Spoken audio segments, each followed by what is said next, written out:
Hello everyone, hope you're doing well. Today I thought we would have a look at the mechanics section of the Pasta devs for September of 2021. There isn't a ton of stuff, but some of it at least is kind of interesting.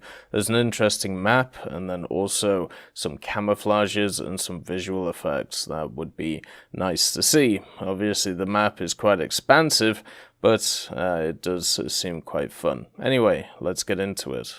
The first one is a map based around Operation Avalanche, and Operation Avalanche took place between the 3rd of September 1943 to the 1st of October 1943. And if you don't know what it is, basically Operation Avalanche was an amphibious landing operation, and it was also known as the Salerno landing. The Allied forces wanted to build a very important bridgehead to get them launched to the conquest of Naples and also its port.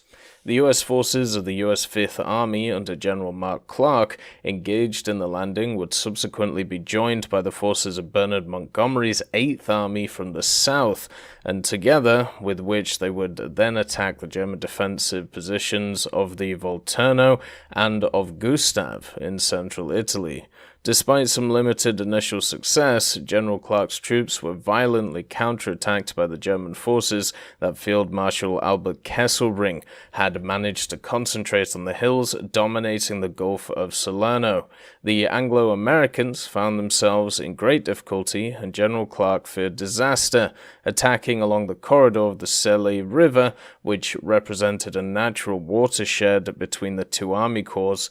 Landed in the Gulf of Salerno, the Germans came very close to the breakthrough, but the tenacious Anglo-American resistance and the support of the Allied artillery averted the danger.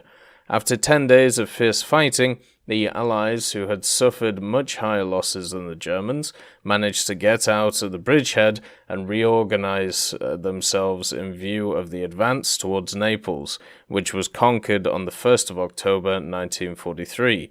The Germans, at the same time, they preferred to fold neatly northwards in the direction of the fortified line called the Volturno Line, which was perched in the impervious Apennine territory north of the Campania capital, where they prepared to face the advancing Allies. So basically an invasion, an amphibious invasion, and then counterattack. Now, what wants to be done here is use of the Campania map that we have in the game, the Italian map, and if you actually zoom out of it, what you'll find is the area which technically Operation Avalanche took place. The only issue is that it's empty. And what is suggested is to be able to put a bunch of different parts in it, so tank battalions, you could even have a bunch of naval units, artillery units, and even areas for aircraft. This would obviously be able to be used in air realistic, or maybe even air arcade, and maybe even enduring confrontation. So in AirRB, it would be from the recycled ground map. The map would be suitable for rank 3s and rank 4s early.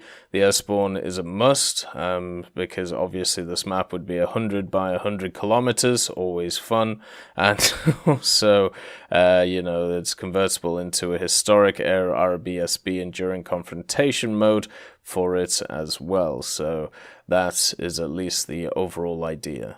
We also have some skin recommendations for the Spitfire Mk.Ia. These are all based off of historical camouflages and tributes to great aces which actually use them. So the first one is from Ace Lieutenant Adolf Salem Mayen of the Squadron 74 from 1940.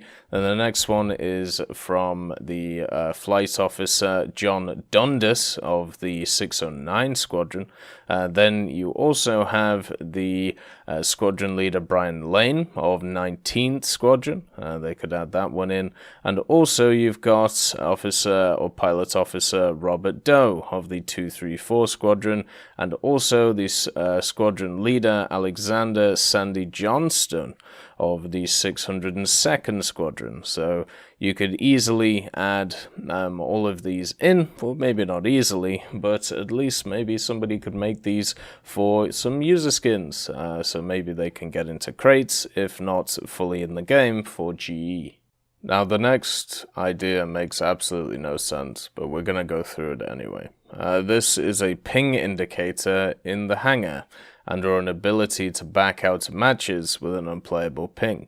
And it reads verboten, "I can't count how many times I've joined a random battle only to discover 999 ping and significantly 10% packet loss. Regardless of the cause, I'm not the only one suffering from this, based on my highly unscientific polling conducted in the in-game chat." Unfortunately, War Thunder does not provide any indication whatsoever of how good your connection is until after you've already joined a match and most painfully wasted whatever boosters you may have active. I'd like to suggest some effort to be put in to mitigate the pain caused by these instances. I can think of two fairly simple additions to the game that would help. One, a ping indicator in the hangar. Put it down in the bottom left corner next to the FPS counter, just like it is during a match. Update it infrequently, every 5 to 30 seconds would be fine, based off of whatever algorithm would cause the least amount of extra strain on the game servers. It doesn't need to be super accurate, just enough to give us an indication when the game is playable versus when it is decidedly unplayable. The ping indicator should probably also show up in that little window where you pick servers that you want to play on. Another solution would be to allow players that have joined a match and are suffering from a playable ping, perhaps 500 plus, to back out of the match without having wasted uses of any active boosters. Perhaps a dialogue should pop up joining, warning the player that they appear to have unusually high ping and offering them to back out with no consequences. If the player decides to continue to the vehicle selection stage, they can no longer back out and any active boosters would get used. I know Gaijin cannot fix everyone's internet connection problems, I'm not asking them to do so. Just don't punish us when problems arise, let us go into forewarned and forearmed. So the reason why this is a really not great suggestion is, first of all, you connect to the game servers when you when you basically hit the to battle button and you join a game. You're not in those servers when you're in the hangar. So any ping that you will see in the hangar will not be representative of whatever game server you connect to. At the same time, giving players the ability to be able to leave a game if they have high ping will just mean that people will abuse it. Whenever they get on a map that they don't like, they'll just crash their internet connection. It's not hard to do. Many people do it for many different reasons. And then all you'd have to do is it'll give you the pop-up, then you back out, and then you go onto a map that you do want to play. You just keep doing that over and over and over again. And how are they going to punish you? Because technically it's because of your bad internet. So yeah, this suggestion is just really stupid. I don't know how else to put it. Then we have a suggestion for torpedoes' range and speed and being able to change them. There was a few torpedoes in history where what you could do is you could change the speed of them, which would then affect the distance that they could travel. So, for example, the 610mm Type 93 Mod 1 for the Imperial Japanese Navy, it could go 22,000 meters at 52 knots, or 40,400 meters at 36 knots. So the idea would be that you could change it and it could go for longer but slower, or quicker and shorter. And what the suggestion is saying is be able to add this in as different modes, just like you would with the bomb or jet charge delay time, so in the menu before you go in. It's not a bad suggestion. I actually kind of like it. It would be nice to see. The last post is asking for a visual effect for fume extractors or bore evacuators. So basically, the fume extractor or the bore activator, those bulges that you see on barrels on tank guns. So if you have a look at like the Leopard or anything really with a 120mm, you'll see it in the center. Basically what they do is they make sure that no fumes remain in the barrel when the breech is being opened, so therefore the toxic fumes do not fill the crew compartment. And generally this is found after firing the shell out of the gun. You can see a little puff of white smoke which comes out of the end. And that is obviously everything being extracted. So when it comes to the visual effects, the poster wants to see that in game. It's pretty much as simple as that.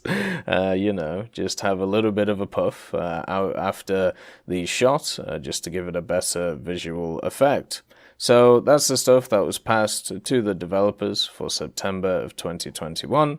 Hope you all have a wonderful day, and I'll see you next time. I'd just like to thank Professor X 1718, Orange Tail, Sakoshi Tiger, BRFC 15, Teddy, John Ryman, Universe A, Eugens Terry, Ambrosius McClellan, Daniel Stanton, Martinez, B. Young, and then Kyle Kin, Bareen, Lafouche, and also Samuel Slick for supporting the channel.